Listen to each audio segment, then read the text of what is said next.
Caminhando com Cristo, nossa reflexão para essa segunda-feira. Atos dos Apóstolos, nós já vamos lá para o capítulo 21.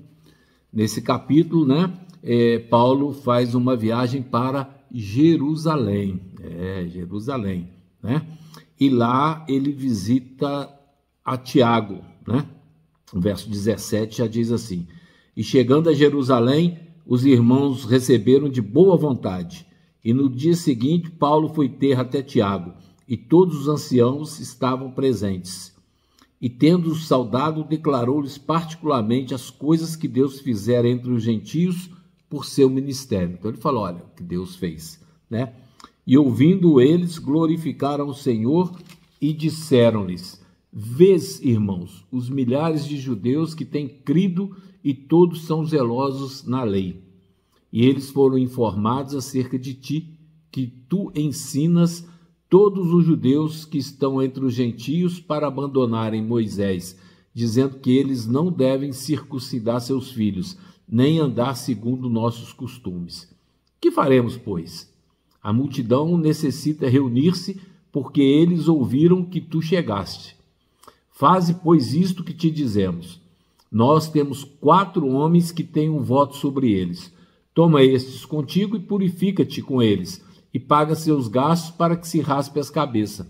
E todos ficarão sabendo que as coisas de que foram informados acerca de ti não são nada, mas que tu também andas ordenadamente guardando a lei. Né? O fato é que são mentiras infundadas, né? Paulo não poderia contar, obviamente, com a simpatia e auxílio de seus próprios irmãos na fé. Interessante, né? Não poderia contar com isso. Os inconvertidos judeus que lhe haviam tão de perto seguido os passos, não haviam tão de perto demorado em fazer circular em Jerusalém os boatos mais desfavoráveis sobre ele e sua obra, tanto por carta como pessoalmente. Fofoca. O cara tá aí, aquele que matava, ele tá aí, entendeu? E aí começou, né? Em Jerusalém, né? Então, esses inconvertidos judeus fizeram isso, né? Os boatos mais desfavoráveis. E alguns mesmo dentre os apóstolos e anciãos tinham tomado esses relatos por verdadeiros. Até os anciãos aceitavam a fofoca, tá? E tinham tomado esses relatos por verdadeiro, não fazendo para contradizê-los e não manifestando o desejo de se harmonizarem com eles. Ou seja, foram condescendentes com o erro, né? E isso acontece nos dias de hoje. Prega-se errado, as pessoas entram no ouvido e saem no outro, né? Ninguém procura esclarecer, ver, não é discutir, é ver, entender o que está se falando, o que a pessoa está falando, até para corrigi-la ou até para que você possa também ficar entendido no assunto, né? Falou uma coisa que não confere, em princípio, verifica, né?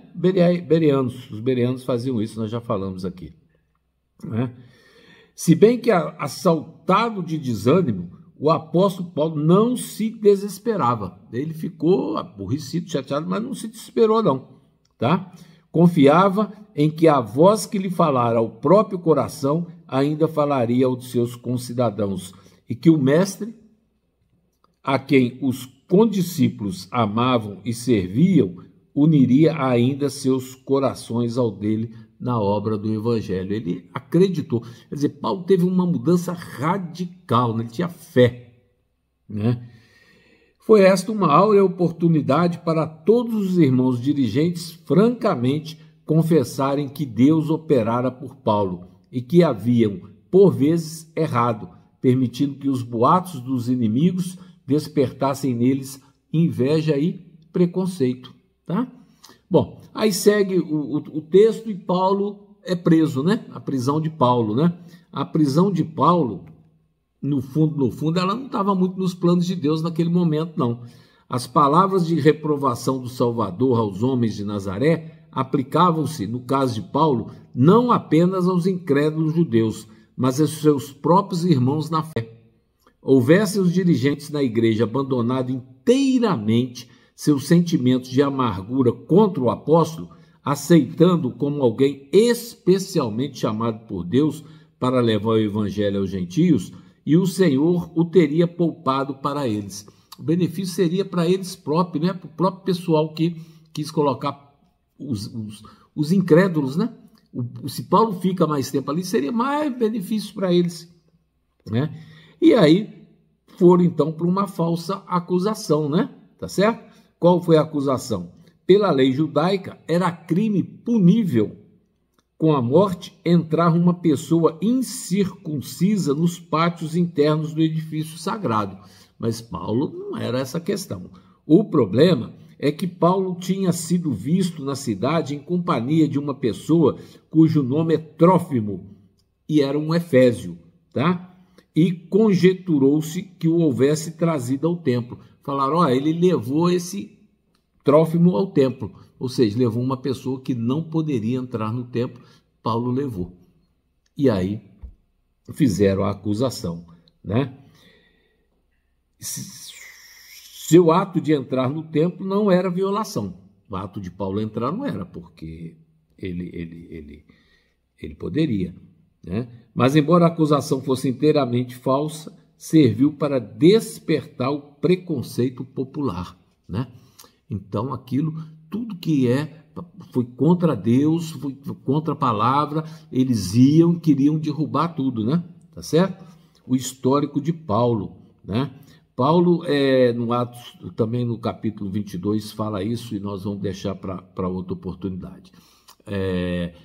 Mas o fato é que, quando os 7 dias estavam para se cumprir, os judeus que eram da Ásia, vendo-o no templo, alvoroçaram todas as pessoas e lançaram mão dele, né? É que eu falei, quiseram prendê-lo, né? Gritando, homens de Israel, socorro, este é um homem que por todas as partes ensina a todos os homens contra o povo, a lei e este lugar. E além disso trouxe os gregos para dentro do templo e profanou este santo lugar, porque tinham visto, como eu disse, com ele na cidade, a pessoa chamada Trófimo, né? Supondo que o Paulo tivesse conduzido para dentro do templo. O negócio deles era arrumar confusão com Paulo, tá certo? Né? E é isso que acontece. Você vê que a Bíblia conta todas as histórias, né? Eu, quando comecei a ler a Bíblia, falei, isso aqui só deve ter coisa maravilhosa, né? E aí você começa a ver, né? O que tem, as pessoas. Então tem pessoas, né? Que são diferenciadas, né? Não pecaram. José, se prepara, né? Moisés matou uma pessoa, né? Davi, então, nem se fala, né? Um homem segundo o coração de Deus, em termos de arrependimento e tudo mais, mas cometeu inúmeros pecados, que é capaz de juntar os meus com os seus, não dá os dele de jeito nenhum, né? Davi conseguiu mandar matar o sujeito lá, amigo dele, que era amigo dele, inclusive, por causa da mulher, mandou matar Urias, né? O cara foi fiel a ele, porque tinha feito coisas erradas, né? Ao invés de ter ido para a guerra, ficou rodando vazio no pátio do palácio, né? E viu lá a mulher se banhando. Enfim, a Bíblia nos mostra tanta coisa e tantas pessoas que nós vamos encontrar no céu. Eu fico pensando, Estevão e ver Paulo. Paulo participou do apedrejamento de Saulo, né? Que virou Paulo, né? Se transformou em Paulo. Participou do apedrejamento de Estevão. Estevão vai estar no céu, Paulo também, né? Vai falar, esse cara aí não é possível. Por isso que eu digo, a gente vai ter surpresas no céu. Aquelas pessoas e decepções, né? Ou vai sentir falta de alguém. Aquele que anda com a Bíbliazinha debaixo do braço, tudo bonitinho, não sei o quê. Tá? O que está na cabeça dessa pessoa, né? Tem a fé de Jesus, tem a fé em Jesus, guarda os mandamentos, né? Enfim, como é que está a consagração, o relacionamento dessa pessoa com Deus? Não podemos julgar, né? Isso é com Deus. Então nós temos que buscar a presença do Espírito Santo para que o próprio Espírito Santo, o próprio Cristo faça a obra dele por nós em nós. Amém? Que graça e paz lhe sejam multiplicadas.